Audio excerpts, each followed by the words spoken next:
Breaking news. ఒకరి ఆనందం మరొకరికి విషాదమైంది. చైనా మాంజా దారం తెగదు, కానీ మనుషుల గొంతులను తెంపుతుంది. సరదాగా జరుపుకోవాల్సిన పండగ కొందరి ఇళ్లలో అంతులేని శోకాన్ని మిగిల్చుతుంది. సంక్రాంతి పండుగ గడిచి రోజులు గడుస్తూ ఉన్న చైనా మాంజా చేసే హత్యలు మాత్రం ఆగడం లేదు. తాజాగా చైనా మాంజాకు హైదరాబాద్ లో మరో ప్రాణం బలైంది. 5 ఏళ్ల చిన్నారిని గొంతు చీల్చింది ఈ మాయిదారి మాంజా.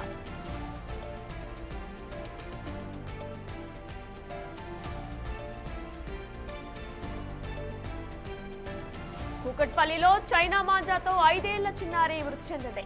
తన తండ్రితో బైక్ పై వెళ్తుండగా వివేకానంద నగర్ దగ్గర చిన్నారి గట్టిగా అరిచింది. వెంటనే బైక్ ఆపి చూడగా చిన్నారి గొంతుకు మాంజా చుట్టుకొని శరీరం అంతా రక్తంతో నిండిపోయింది. హుటాహుటిన చిన్నారిని ఆసుపత్రికి తరలించినా అప్పటికే చిన్నారి మృతి చెందినట్లు డాక్టర్లు తెలిపారు.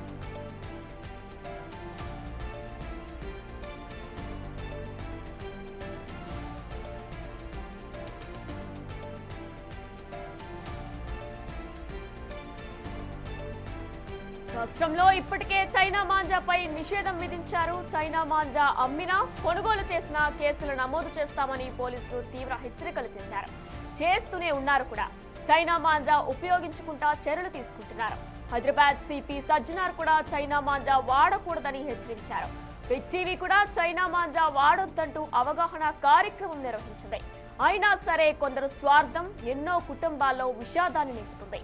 ఎన్ని చర్యలు తీసుకుంటున్నా చాటుమాటుగా చైనా మాంజా విక్రయాలు చేస్తూ కొందరి ప్రాణాల మీదకు తెస్తున్నారు.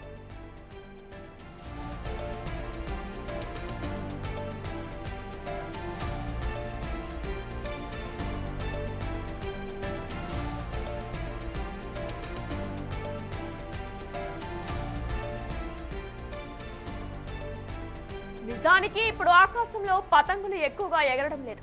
కానీ గతంలో ఎగరేసిన పతంగుల తాలూకు చైనా మాంజా మాత్రం చెట్లు, కరెంటు వైర్లపై వేలాడుతూ ఎవరు గొంతులు చీల్చుదామా, ఎవరికి గాయాలు చేద్దామా అన్నట్టుగా ఎదురు చూస్తుంది. ఇప్పటికైనా బల్దియా అధికారులైనా, విద్యుత్ శాఖ అధికారులైనా వీటిపై కాస్త ఫోకస్ చేయాలి. వాళ్ళు చేసే రొటీన్ చెకింగ్ సమయంలో ఇలాంటి మాంజాలు కనిపిస్తే వెంటనే తొలగించాలి. అప్పుడే మరో ప్రాణం పోకుండా ఉంటుంది, మరో ఇంట విషాదం నిండకుండా ఉంటుంది.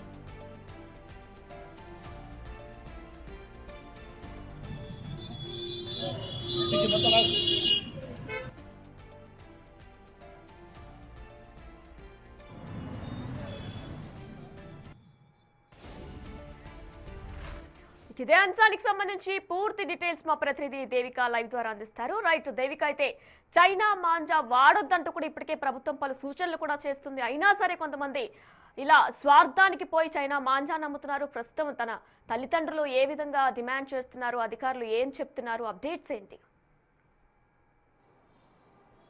ఎస్వినైనా చైనా మాంజా మరొక చిన్న పాపని బలి తీసుకుందని చెప్పొచ్చు. గతంలో కూడా ఎంతో మంది ప్రాణాలు తీసిన ఈ చైనా మాంజా ఇప్పుడు తాజాగా కొన్ని గంటల ముందు ఇంకొక చిన్ననైతే బలి తీసుకుందని చెప్పొచ్చు. వాళ్ళ తండ్రి కూతుర్లు ఇద్దరు కూడా గోల్డ్ స్కీమ్ అనేది ప్రతి నెల కూడా కడుతూ ఉన్నారు. అదే అంటే ఆన్లైన్లో కడుతూ ఉంటారు. కానీ ఈ రోజు మాత్రం షాప్కి వెళ్ళి కడదామంటూ కూడా తండ్రి కూతుర్లు ఇంటి దగ్గర నుంచి బయలుదేరడం జరిగింది. బయలుదేరి వెళ్తున్న క్రమంలోనే ఈ ఘటన చోటు చేసుకోవడం అనేది బాధాకరణం అని చెప్పొచ్చు. అదే విషయం కూడా చూసుకుంటే తల్లిదండ్రులు ఇద్దరు కూడా కన్నీరు మున్నీరు అవుతున్నారని చెప్పొచ్చు. ఒక్కసారిగా బండి మీద వెళ్తున్నప్పుడు పాప గట్టిగా అరవటంతో ఏమైందా అని చెప్పి తండ్రి బండి ఆపి చూశాడు. చూసిన వెంటనే ఆ గొంతు నిండా రక్తం చెరటంతో ఏం జరిగిందో తెలియని పరిస్థితుల్లో వెంటనే ఇక్కడ అంకుర హాస్పిటల్కి అయితే తీసుకొని రావడం జరిగింది. ఇక్కడ ఈ హాస్పిటల్కి వచ్చి డాక్టర్కి చూపించిన తర్వాత చైనా మాంజా అడ్డుకోవడం వల్లనే తను ఆ ప్రమాదం చోటు చేసుకుందంటూ కూడా అక్కడ హాస్పిటల్ సిబ్బంది చెప్పడంతో వెంటనే ట్రీట్మెంట్ కూడా మొదలుపెట్టారు. ట్రీట్మెంట్ జరుగుతుండగానే మధ్యలోనే పాప చనిపోవడం అనేది తీవ్ర విషాదం అని చెప్పొచ్చు. తల్లిదండ్రులు ఇద్దరు కూడా కన్నీరు మున్నీరు అవుతున్నారు.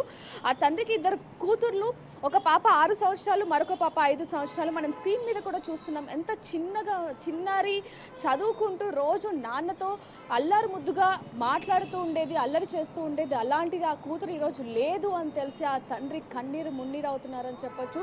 ఆ తండ్రి ఒక్కడే వెళ్దాం అనుకున్నాడు, కానీ ఆ పాప మాత్రం నేను కూడా వస్తాను అంటూ కూడా మారం చేయటంతో ఆ పాపని కూడా ఎక్కించుకొని రావటం జరిగింది. వచ్చిన నేపథ్యంలోనే ఏదైతే మనం ఇప్పుడు ఈ పిల్లర్ నెంబర్ చూస్తున్నామో ఇక్కడ మెయిన్ రోడ్ మీదనే ఈ ఘటన చోటు చేసుకోవడం కూడా చాలా బాధాకరం అని చెప్పొచ్చు. ముఖ్యంగా చైనా మాంజా ఎక్కడి నుంచి వచ్చింది అనేది కనుక ఆ చైనా మాంజా అసలు ఎక్కడి నుంచి వచ్చిందనే నేపథ్యంలో కూడా పోలీసులు అక్కడ ఇన్వెస్టిగేషన్ చేస్తున్నారని చెప్పొచ్చు. అక్కడ ఉన్న చుట్టుపక్కల వాళ్ళు కూడా చూస్తున్న నేపథ్యంలో అది ఎప్పటిదో పాత చైనా మాంజా అది అలా చుట్టుకొని ఈ విధంగా ఈరోజు ఒక చిన్నారి ప్రాణాలు తీసింది అంటే అది ఎంత బాధాకరమైనది కూడా చెప్పలేమంటే సంక్రాంతి అయిపోయింది, పండగ అయిపోయింది, పోలీసులు కూడా ఎంతగానో చైనా మాంజా మీద అవేర్నెస్ కూడా తీసుకొని రావడం జరిగింది. ముఖ్యంగా బిగ్ టీవీ కూడా చైనా మాంజా వల్ల ఎంత ప్రమాదం, ఎంతమంది ప్రాణాలు పోయాయి అనేది కూడా స్ట్రింగ్ ఆపరేషన్ కూడా చేయడం జరిగింది. ఇంత దారుణమైన చైనా మాంజా వల్ల ఎంతోమంది ప్రాణాలు పోతున్నా కూడా మరి ఎందుకు కొంటున్నారు, ఎందుకు అమ్ముతున్నారు అనేది మాత్రం ఇంకా ప్రశ్నగానే మారింది.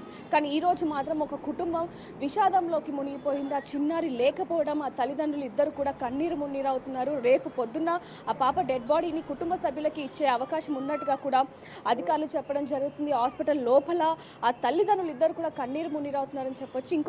ఇంకొక పక్క చూసుకుంటే చనిపోయిన చిన్నారి వాళ్ళ అక్క అంటే 6 సంవత్సరాలు అక్క కూడా కన్నీరు మున్నీరు అవుతుంది. రేపటి నుంచి నేను ఎవరితో ఆడుకోవాలి, ఎవరితో మాట్లాడాలి, నా చెల్లి లేదు అంటూ కూడా తను ఏడుస్తున్న విధానం ప్రతి ఒక్కరికి కూడా కంటతడి తెప్పిస్తుందని చెప్పొచ్చు. లోపల పోలీసులు సైతం కంటతడి పెడుతున్నారు అంటే ఎంత విషాదం. ఆ చిన్నారి మా చెల్లి ఏది అంటూ కూడా తల్లిని అడుగుతుంది. అసలు ఏం జరిగిందో కూడా తెలియని పరిస్థితి. ఆ తండ్రి ఆ కూతురు మృతదేహాన్ని చూసి లబోదీపోమని ఏడుస్తున్నాడు. అసలు ఎందుకు తీసుకెళ్ళానా అని ఏడుస్తున్నాడు అంటే మరి ఏం చేయాలో కూడా తెలియని పరిస్థితి. ఒకవైపు నుంచి పోలీసులు, బంధువులు కూడా అతనికి సంజాయించలేని పరిస్థితి. ఎందుకంటే తన కూతురు తిరిగి రాని లోకాలకు వెళ్ళిపోయింది. ముఖ్యంగా తండ్రి నా వల్లే నా కూతురు చనిపోయిందో అంటూ కూడా రోధిస్తున్నాడు.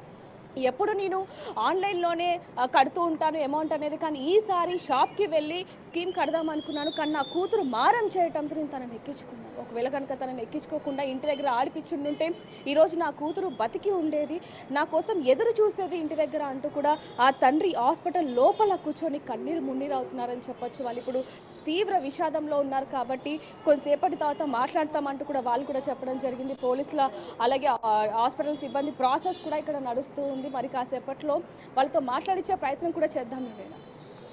దేవిక, అయితే ప్రభుత్వం కూడా ఇప్పటికే సీరియస్ గా ఉంది. చైనా మాంజా అమ్మినా కొనినా సరే కఠిన చర్యలు తప్పవంటూ కూడా ప్రభుత్వం హెచ్చరించింది. ఇక దీంతో పాటు ఇటు బిగ్ టీవీ కూడా ఎన్నో అవగాహనలో కూడా స్ట్రింగ్ ఆపరేషన్స్ లో కూడా చెప్పుకొచ్చింది. అయితే మరొక ప్రాణం బలైపోయింది చైనా మాంజాకి. ప్రస్తుతం అధికారులు ఏమంటున్నారు, ఎటువంటి సీరియస్ యాక్షన్స్ తీసుకుంటే ఈ చైనా మాంజా పూర్తిగా అసలు రాకుండా, అమ్మకుండా, కొనకుండా ఉండే అవకాశాలు ఉన్నాయనుకోవచ్చు? సజ్జనార్ సార్ కూడా చాలా సీరియస్గా చెప్పడం జరిగింది. చైనా మాంజా ఏవైనా అమ్మినా కొన్నా కఠినంగా శిక్షిస్తాం, ఎందుకంటే దాని ద్వారా ఎంతోమంది ప్రాణాలు పోతున్నాయని చెప్పినా కూడా దాదాపుగా ఈసారి కోట్లల్లో చైనా మాంజాని కూడా పోలీసులు వెళ్ళి స్ట్రింగ్ ఆపరేషన్ చేసి మరి పోలీసులు కూడా వాటిని పట్టుకున్నారని చెప్పొచ్చు. అలాగే ముఖ్యంగా బిగ్ టీవీ కూడా అనిల్ కూడా దాని ద్వారా అంటే చైనా మాంజా ద్వారా ఎలాంటి ప్రమాదాలు జరుగుతాయి అనేది కూడా వెజిటేబుల్స్ అలాగే ఫ్రూట్స్లో ప్రత్యక్షంగా కూడా చూపించడం జరిగింది. అంత క్లియర్గా చూపించినా కూడా చాలా మంది కొంటున్నారు అంటే దీన్ని ఇంకా ఏ విధంగా ఆపాలనేది కూడా పోలీసులు కూడా మరొక ఆలోచన కూడా చేసే ప్రయత్నం చేస్తున్నామంటూ కూడా అధికారులు చెప్పడం జరిగింది. అధికారులు ప్రత్యక్షంగా చూపిస్తున్నారు, దానివల్ల ఎంత ప్రమాదం చోటు చేసుకుంది, ఎంతమంది ప్రాణాలు పోతున్నాయి, ముఖ్యంగా చిన్నపిల్లలు, అభం శుభం తెలియని చిన్నపిల్లలు కూడా ఈరోజు దాని బారిన పడి చనిపోతున్నారు అంటే అసలు ఏం చేయాలి అనేది మాత్రం ఆలోచించిన పరిస్థితి అని చెప్పొచ్చు. ముఖ్యంగా పోలీసులు కూడా అవేర్నెస్ తీసుకొస్తున్నారు.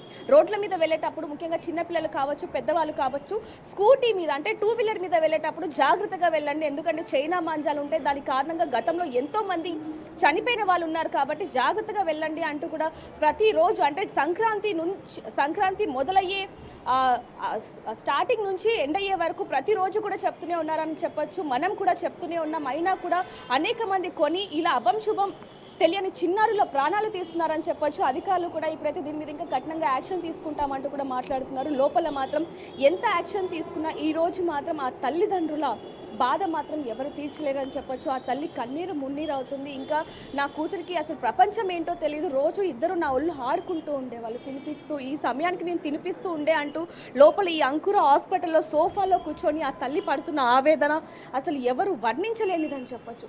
ఇప్పుడు నా బిడ్డని ఎవరు తీసుకొస్తారు, చైనా మాంజా అమ్మిన వాళ్ళ, కొన్న వాళ్ళ, లేకపోతే దాని మీద ఎవరు యాక్షన్ తీసుకొని వాళ్ళ అంటూ కూడా ఆ తల్లి పెడుతున్న ప్రశ్నలకి ఎవరు సమాధానం చెప్తారు అనేది మాత్రం అధికారులే చెప్పాలని చెప్పొచ్చు. ప్రస్తుతానికైతే లోపల రేపటి వరకు కూడా ఆ పాపకి సంబంధించిన ప్రాసెస్ అంతా నడుస్తుందని చెప్పొచ్చు. రేపు ఆ కుటుంబానికి ఆ పాపని ఆ మృతదేహాన్ని అప్పగించే ప్రయత్నం అయితే చేస్తున్నారని చెప్పొచ్చు. Right Devika, thanks for the live details.